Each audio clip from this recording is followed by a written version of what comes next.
Hello student, मैं रंजित मिश्रा आप सबका अपने YouTube चैनल चाणक्य केमिस्ट्री पर स्वागत करता हूं। और ये वीडियो खासकर आदर्श गुरुकुल शिक्षण संस्थान सुगौली के लिए है। आइए हम लोग बात करते हैं आज जीव विज्ञान के चैप्टर फर्स्ट के बारे में, जो कि जैव प्रक्रम है। 10th क्लास का पहला चैप्टर जैव प्रक्रम। जैव प्रक्रम इसके अंतर्गत जो होते हैं 4 भाग होते हैं।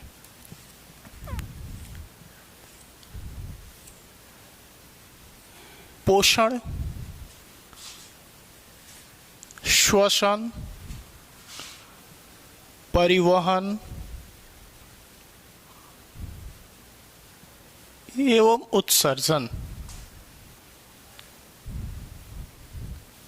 तो सबसे पहले हम लोग डिस्कस करेंगे आज कि जैव प्रक्रम होता क्या है।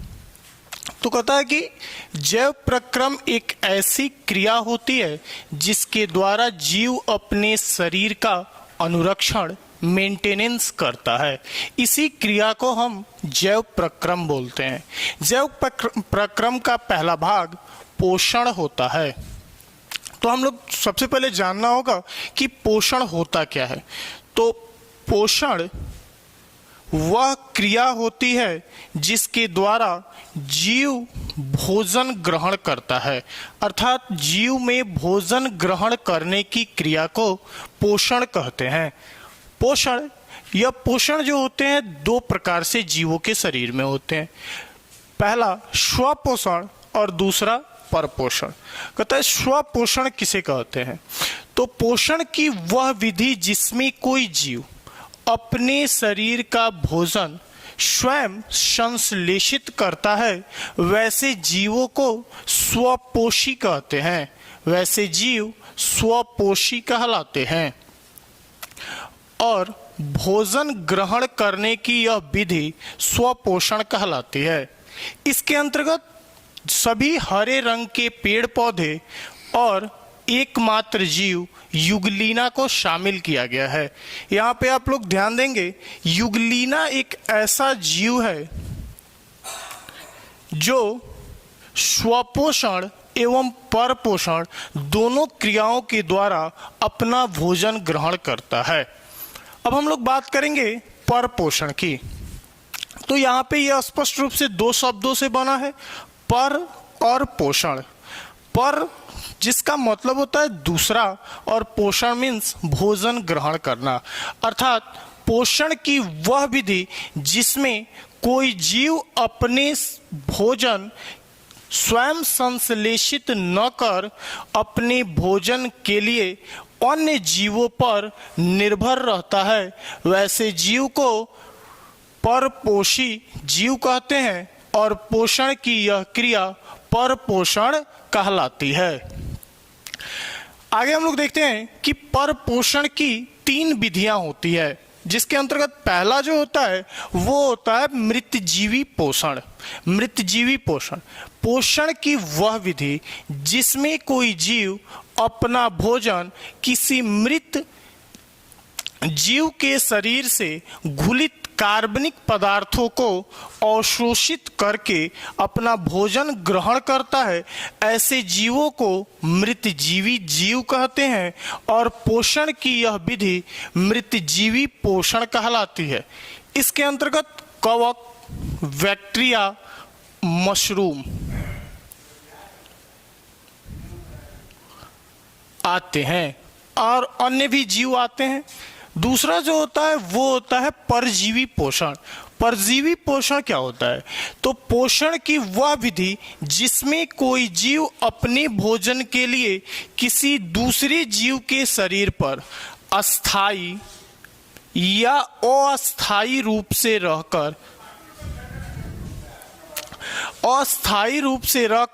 उस जीव के शरीर से अपना भोजन ग्रहण करता है, वैसे जीवों को परजीवी जीव कहते हैं। और भोजन ग्रहण करने की यह विधि परजीवी पोषण कहलाती है। इसके अंतर्गत हम लोग समझ सकते हैं जू, जोक, अमरबेल इत्यादि जीव शामिल किया गया है। इसमें 2 प्रकार के जीव होते हैं। पहला पोषी जीव,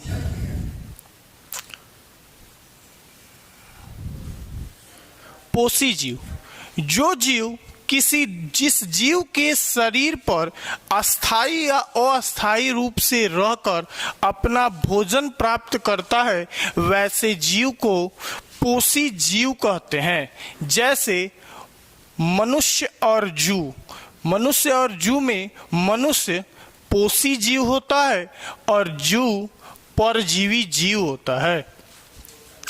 नेक्स्ट हम लोग बात करेंगे प्राणी संपोषण। तो कहता है कि पोषण की वह विधि जिसमें कोई जीव ठोस या द्रव के रूप में अपना भोजन ग्रहण करता है, वैसे जीव को प्राणी संभोजी और पोषण की इस विधि को प्राणी संपोषण कहते हैं, जिसके अंतर्गत सभी बहुकोशिकीय एवं एक कोशिकीय जीवों को शामिल किया जाता है। और जैसे कि बकरी, मनुष्य, शेर, अमीबा इत्यादि। तो ये रहा आपका पोषण। चलिए आप लोग इसको नोट करते रहेंगे और हम लोग बात करते हैं इसके आगे नेक्स्ट टॉपिक की। का अगला टॉपिक जो है वो प्रकाश संश्लेषण है। तो सबसे पहले हम लोग समझेंगे कि प्रकाश संश्लेषण होता क्या है।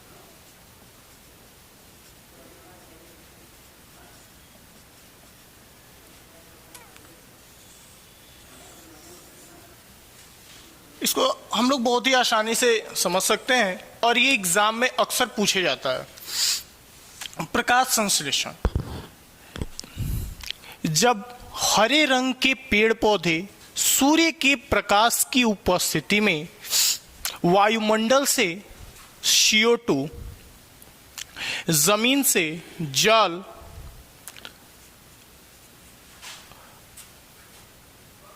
लेकर क्लोरोफिल की उपस्थिति में अपना भोजन संश्लेषित करते हैं, तो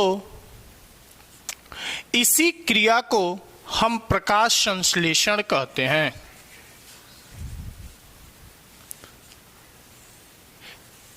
इस क्रिया में हरे रंग के पेड़ पौधे अपने पत्ती के क्लोरोफिल की सहायता से ये सूर्य के प्रकाश को ऑटोट्रॉप करते हैं, अवशोषित करते हैं, कार्बन डाइऑक्साइड गैस और जल की उपस्थिति में संश्लेषित करके अपने लिए खाद्य पदार्थ का निर्माण करते हैं। और साथ ही साथ इस क्रिया में ऑक्सीजन गैस जो बनता है वो अपने रंध्र के माध्यम से ये वायुमंडल में छोड़ देते हैं।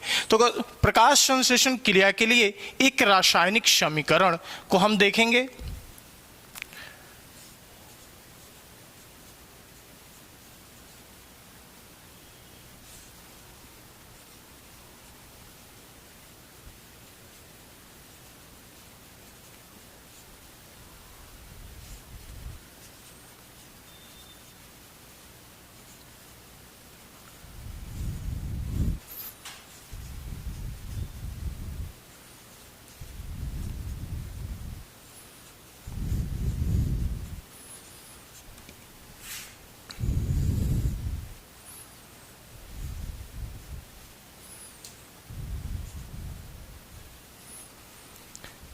ये प्रकाश संश्लेषण क्रिया का रासायनिक समीकरण होता है। ये क्वेश्चन अक्सर एग्जाम में बच्चों से पूछे जाते हैं।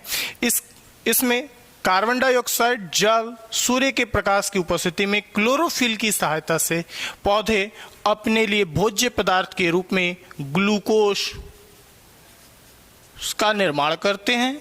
इसमें अल्प मात्रा में जल का निर्माण भी होता है और साथ ही साथ ऑक्सीजन गैस भी बनता है। इस ऑक्सीजन गैस को पौधे अपने पत्तियों के रंध्र स्टोमेटा की सहायता से वायुमंडल में छोड़ देते हैं। तो इसे हम प्रकाश संश्लेषण क्रिया का रासायनिक समीकरण बोलते हैं।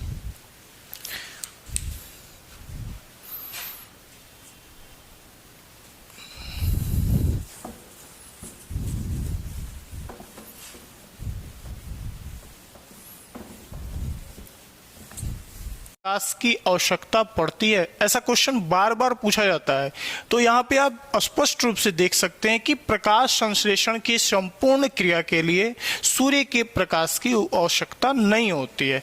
इस प्रकाश संश्लेषण के फर्स्ट क्रिया के लिए सूर्य के प्रकाश की आवश्यकता होती है, और दूसरी क्रिया जो अप्रकाशिकीय अभिक्रिया कहलाती है, इसके लिए सूर्य के प्रकाश की आवश्यकता नहीं होती है। सूर्य के प्रकाश की आवश्यकता प्रकाश संश्लेषण क्रिया में सिर्फ जल H2O को विखंडन करने के लिए होता है, और H2O के विखंडन के बाद हाइड्रोजन और ऑक्सीजन के अलग